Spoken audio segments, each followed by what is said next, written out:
အားလုံးပဲမင်္ဂလာပါဒီနေ့တော့စာနဲ့ဆုံးတဲ့အလောက်ကိုင်းမင်းလေးတွေကိုကြည့်လိုက်ကြရအောင်နော်ယိုရီစာ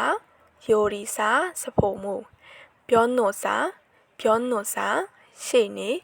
ဖန်စာတရားသူကြီးဟျောင်းစာစုံထောက်ဂျေယက်စာစေဝပညာရှင်ချွေဖန်စာထုတ်ဝေသူဂျုံဂျိုးစာလေရင်မှုဂီစာ